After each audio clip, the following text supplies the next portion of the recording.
इस आदमी के पास एक ऐसा बकरी है जिसे वो आदमी हर रोज साबुन शैम्पू लगाकर स्नान कराता है, फिर गर्म हवा मारकर शरीर सुखाता है और हाथों हाथ उसके पहने हुए वस्त्र को खींच कर रख देता है। और इतना ही नहीं, उसका कटिंग सेटिंग करवाने के बाद सीधा अपने घर नहीं ले जाता बल्कि सैलून में ही खड़े होकर फोटो खिंचवाता है। चाइना में लोहार सिंह भी इतना फेमस होता है कि लोहा पिटने के नाम पर भी वहाँ लोग वीडियो बनाने के लिए 1.5 लाख के कैमरे लेकर रिकॉर्ड करने के लिए पहुंच जाता है, जहाँ पर होता बस इतना है कि दो लोग मिलकर एक लाल हुए लोहे को बड़े ही सावधानी तरीके से पिटाई करने का काम करता है और कुछ नहीं, फिर भी इसे जमकर लाइक मिलता है। एक व्यक्ति दुनिया भर के छोटे लोगों को इकट्ठा करता है केवल ये देखने के लिए कि ये लोग जब डांस एक साथ करेंगे तो कैसा लगेगा देखने में, जिसके लिए वो सभी को एक ही लाइन में खड़ा कर देता है और डांस का एक ही स्टेप सभी को करने के लिए बोलता है, जो अच्छा तो सभी को लगता है लेकिन कोई कंग्रेचुलेशन तक नहीं बोलता।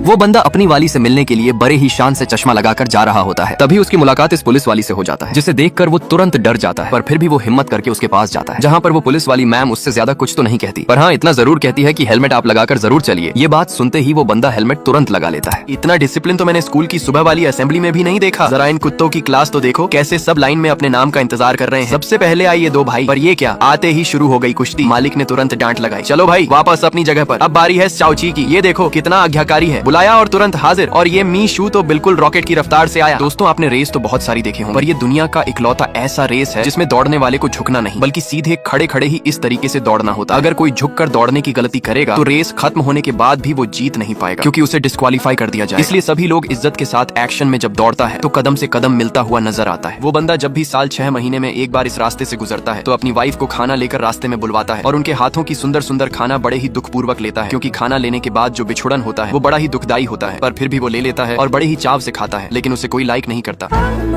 हाथ में स्केटबोर्ड देखकर लगा कोई साधारण स्टूडेंट है, लेकिन भाई ने सीधा अपनी येलो पोर्श का फ्रंक खोला तो वहाँ पर खड़े लोगों का सिस्टम ही हैंग हो गया। ये वीडियो सबूत है कि मेहनत इतनी खामोशी से करो कि तुम्हारी कामयाबी शोर मचा दे। कॉलेज में एंट्री स्केटबोर्ड पर और एग्जिट सुपर कार में। क्या आपका भी सपनों में ऐसी कार है? तो कमेंट में यस लिखकर लाइक जरूर करें। इस आदमी के पास एक ऐसा जादू है कि ये आदमी बिस्तर से उठने से लेकर बाहर जाने तक का सारा कार्यक्रम उड़ते उड़ते में ही कर लेता है। अब जैसे कि जब इस आदमी को रोड पर झाड़ू लगाना होता है तो उड़ते उड़ते में ही झाड़ू लगा देता है, और इतना ही नहीं, ये झाड़ू पर बैठकर भी कई बार उड़ने लगता है और उड़ता हुआ ये लौंडा इसी तरीके से बिस्तर पर भी जाकर सो जाता है। इस आदमी के हाथों में एक ऐसी ताकत है जिससे वो किसी भी चीज को 1 सेकंड में कचूमर बना देता है। पहले तो इसने प्लायर्स को तिनका समझकर तोड़ दिया और सेब का तो 1 सेकंड में जूस निकाल दिया। हद तो तब हो गई जब इसने स्ट्रेंथ नापने वाली मशीन को ही तोड़ दिया, लेकिन जब ये उंगलियों के बीच अखरोट को चुरा करके मेटल को टेढ़ा कर दिया तो सभी को यकीन हो गया। क्या बेजुबान सच में हमारी बातें समझते हैं? जरा इस मासूम सी बिल्ली को देखिए, सर पर ये प्यारी सी नीली टोपी और आंखों में ढेर सारी उम्मीद। जब इसे टिश्यू छूने को कहा गया तो इसने कितनी मासूमियत से सही जवाब दिया, लेकिन जब बारी बैग की आई तो ये छोटू बिल्ली कंफ्यूज हो गई और फिर उसने सही फैसला लिया। अगर इसकी इस कोशिश ने आपके चेहरे पर मुस्कान ला दी तो वीडियो को लाइक जरूर करें। जापान को इसीलिए दुनिया से अलग बनाती है क्योंकि वहाँ के लोग किसी भी फ्रूट के विज्ञापन करने के लिए किसी आर्टिफिशियल चीजों का हेल्प बिल्कुल भी नहीं लेते। जैसा कि आप इस महिला को देख रहे हो, जो अपने सेब की बेस्ट क्वालिटी को दिखाने के लिए वो सीधे सेब के पेड़ के पास चली जाती है और ऑन कैमरा सभी को ताजा सेब खाकर दिखाती है।